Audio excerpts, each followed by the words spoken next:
ఎమ్మెల్యేగా మా ఇంట్లోనే ఉన్నాను, హైదరాబాద్లో ఉన్నాను. సో నేను విన్నాను పొద్దున్నుంచి, నాకు ఫోన్లు రావడం జరిగింది. నేను కూడా వీడియో క్లిప్ చూశాను. మన మీడియా మిత్రులు చాలామంది నన్ను అడిగి క్లారిఫై చేసుకున్నారు. వాళ్ళ దాంట్లో రాలేదు నాకు తెలిసి. చాలా అట్లా శ్రీకాంత్ ఇలా బెంగళూరులో రేవ్ పార్టీకి వెళ్ళాడు, హేమ వెళ్ళింది, ఈ టైప్లో ఏవో వచ్చినాయి. లేదా నాకు నవ్వు వచ్చింది. ఇంట్లో వాళ్ళందరూ నవ్వుకున్నాం. ఇదేంటిది, మొన్న ఏమో విడాకులు ఇచ్చి పిచ్చేశారు నా భార్యతో, ఈరోజేమో రేవ్ పార్టీలకి వెళ్ళాడు అని వచ్చేసినాయి. కానీ ఒకటి వాళ్ళు కొంచెం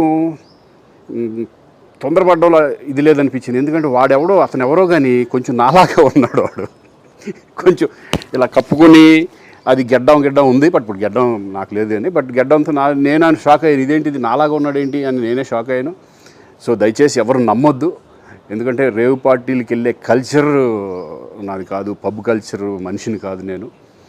ఒక్కోసారి బర్త్డే పార్టీలకి వెళ్తాము, ఒకవేళ తెలియకుండా ఏదైనా వెళ్ళినా ఒక హాఫ్ అన్ అవర్ నుండి వచ్చేస్తాను తప్పితే అటువంటి ఏమీ లేదు. రేవ్ పార్టీ ఎలా ఉంటుందో కూడా నాకు తెలియదు. సో దయచేసి ఎవ్వరూ ఈ విషయాన్ని నమ్మొద్దు. హ్యాపీగా నేను హైదరాబాద్లో ఉన్నాను, మా ఇంట్లోనే. ఇప్పుడు మా ఇంట్లో నుంచే నేను ఇది చేస్తున్నాను.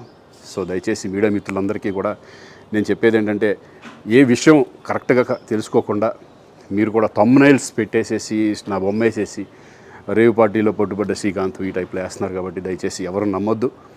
అది అతను అలాగా ఉన్నాడు అనే ఒక విషయంలో మీరు పొరపాటు పడుంటారని నేను అనుకుంటున్నాను. దయచేసి అది నేను కాదు. Thank you. ఇటువంటి అన్నీ కూడా నిజంగా కొంతమంది వాళ్ళందరికీ నిజంగా థ్యాంక్స్ చెప్పుకుంటున్నాను నేను. కొంతమంది మీడియా మిత్రులు నాకు డైరెక్ట్గా తెలుసు కాబట్టి, వాళ్ళ ఫ్రెండ్స్ లాగా నన్ను ఇచ్చేస్తారు కాబట్టి, వాళ్ళందరూ నన్ను డైరెక్ట్గా అడగడం, నేను చూసి ఇద్దరు నవ్వుకోవడం, వాళ్ళ దాంట్లో వేయకుండా చూశారు కొంతమంది. వాళ్ళందరూ కూడా నేను థ్యాంక్స్ చెప్పుకుంటున్నాను. దయచేసి ఇవన్నీ నమ్మొద్దు.